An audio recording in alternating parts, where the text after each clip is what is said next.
Hey everyone, welcome back. I didn't realize people liked the previous Titania video I made so much, and I made that back at the start of 2023 New Year's. It's only fitting we take a look once again at how to make that build better.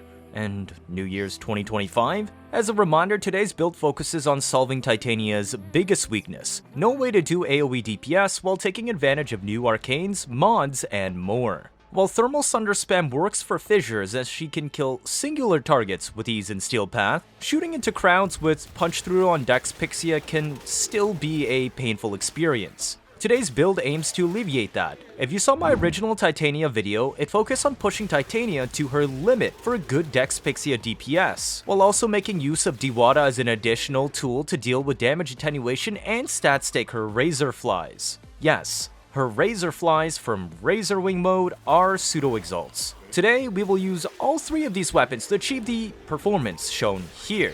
Now, the build sits at about 110 to 120 kpm, which is a bit more dated these days, but it works for most content, and has extremely high DPS into the millions easily. So what has changed since the 2023 version of this build?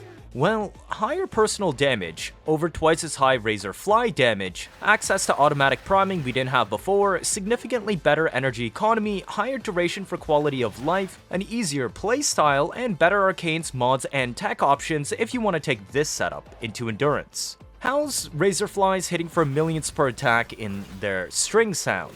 And there's 10 of them, and you can respawn them instantly. Let's do a quick refresher on how Razorflies work. They have 0% status and cannot be buffed by Incarnon perks, so they're just stuck with 0% status. Proton Snap technically works, but honestly they're not worth building for status damage, and this is a really annoying to use mod. They're naturally pure IPS with 80% slash weight, so suck a lot against armor. Pillage will solve this today, granting us survivability and DPS enabler for the Razorflies auto-targeting. As a pseudo-exalt, they take all crit mods, elementals, IPS mods, faction mods, and base damage mods, as well as attack speed, though from your Diwata, to scale their mechanics. They ignore all conditional mods, arcane buffs, and mod-set bonuses. This means gladiator crit buffs don't work on them. Arcane Fury doesn't work, etc., except for some reason condition overload. They do get full scaling on it, and also as a final separate multiplier, which is really good because we now have access to Duplex Bond from the pet rework for auto priming while in Razor Wing, which would normally remove our companion from the field. Going into Razor Wing spawn 6 Razorflies by default, with 1 extra per buff active of your tribute's sub-abilities, up to a total of 10.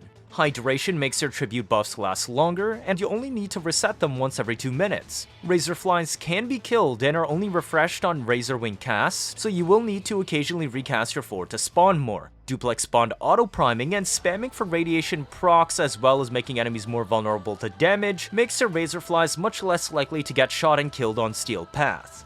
Let's take a look at that Titania build. You will want 42 strength from Archon Shards if you aren't using Materai. I used 3 Tauforge Reds to achieve plus 45. Now the biggest highlight is the new aura, Summoner's Wrath, which works as a separate multiplier for our Razorflies. That's straight up 75% more final damage. We're also using a new arcane, Camisado, and this grants up to 60% more strength at max stacks, tracking per summon hit. Because Razorflies are hyper-aggressive and each attacks several times a second, you will have this arcane at max stacks constantly. It resets with each ability cast, but ramps super fast. This combined with Molt Augmented grants us the 120 bonus strength to hit 400 for Pillage to fully strip shields and armor in one cast. Using Summoner's Wrath instead of Corrosive Projection means I need higher strength requirements for full strip, but this works perfectly because I can actually hit 400. And this higher strength also results in better damage scaling for Razorflies. Now I emphasized how important it was to cast Spellbound Harvest for energy 2 years ago.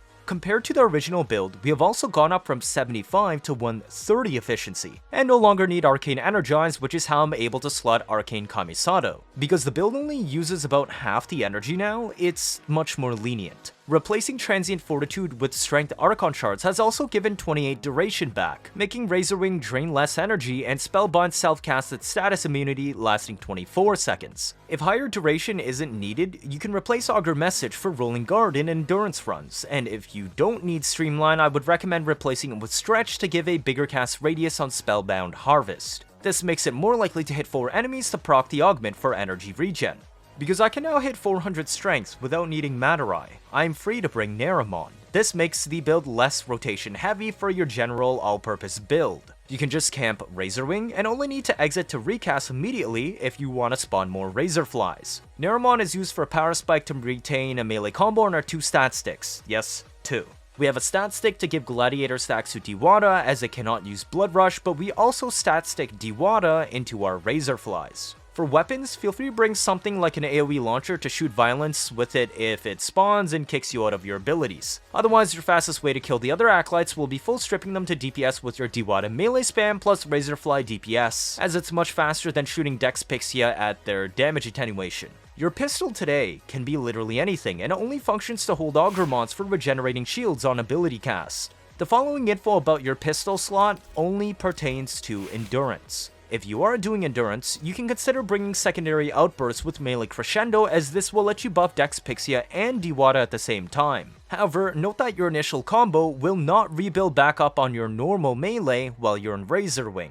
For example, I stacked melee crescendo to 220 initial combo in this clip. After I proc outburst by pulling out my epitaph, it burned all melee combo and starts rebuilding. But if I go into Razorwing, it will pause and not automatically build back up to 220 in the background. This means you have to spend 6 seconds out of Razorwing for melee combo to recharge if you want full Gladiator buffs on Diwata, while also having full outburst buffs on Dex Pixia.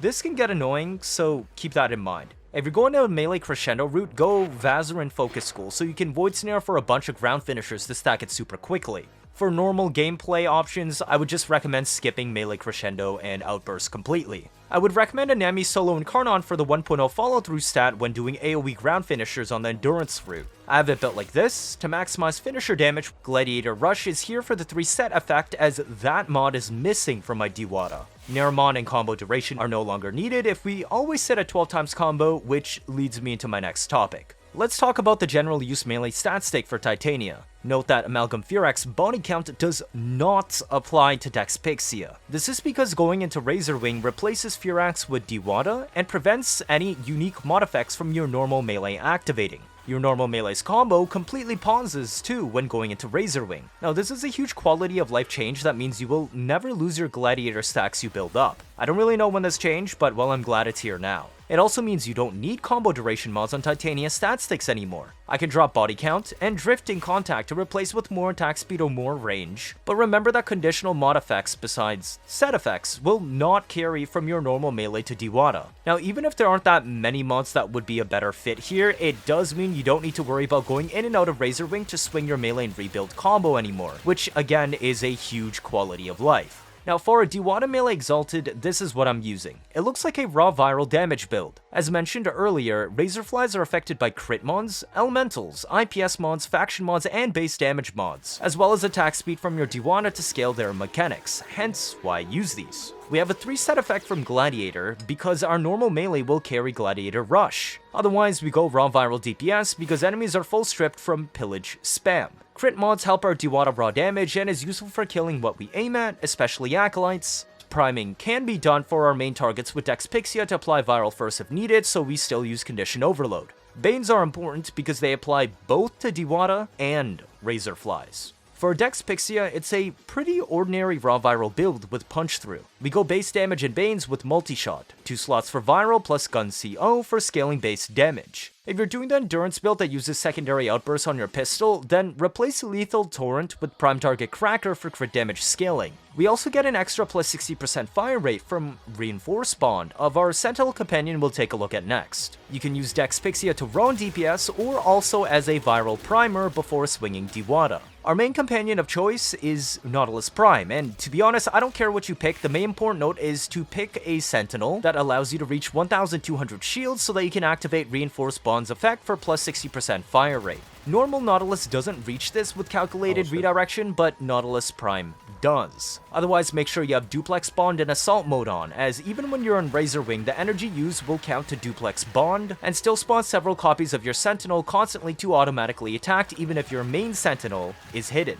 This is super important for bonus priming for Razorfly condition overload scaling, while also taking aggro off of them so that they die less often, leading to less needed Razorwing recasts. Otherwise, stuff like Guardian, Radar, and Vacuum still work in the background while in Razorwing. Momentous Bond's still there if you somehow screw up and get your Sentinel killed for easy revives. I gave our Sentinel a Tazicor today, which is basically a chaining new core. Modded for electrical, viral, radiation, and magnetic, some crowd control, friendly fire, and bonus damage from our status procs against health, shields, and overguard are all you need to maximize your survivability and DPS while also making less aggro directed at your Razorflies. To play this build, you go into mission and build up to 12 times combo on your normal melee. Then you go into Archwing and cast your 4 different tributes on different enemies to get plus 4 Razorflies for a total of 10. This lasts for 2 minutes until you reset again. Then go on your killing spree and casting pillage as needed. Priming can be done with your pistols as well as Duplex Bond Sentinel copies. When you eventually hit 250 kills, remember to recast Razorwing for max multi-augmented buffs. Camisado should be stacked to max every 2 to 3 seconds with enemies around, making easy to cast a fully buffed pillage for the 400 strength full strip. Cast Spellbound Harvest on 4 more enemies whenever you need energy. It will cast 17.5 energy a pop and will restore 201 energy. Basically most of your bar. You can alternatively drop Natural Talent for 2 Archon Shards and then run Prime Flow to bank a massive bar reserve, but I found it unnecessary. Cheers! If this is your first time watching, feel free to leave a like or better yet subscribe. Let me know your thoughts down in the comments. I try my best to get your information out always as soon as possible like we're doing with the Warframe 1999 update. Stick around if you want to see interesting memes and builds. You don't miss out on any of that, do you? That'll be it for this video. Thank you all for watching and see you all next time.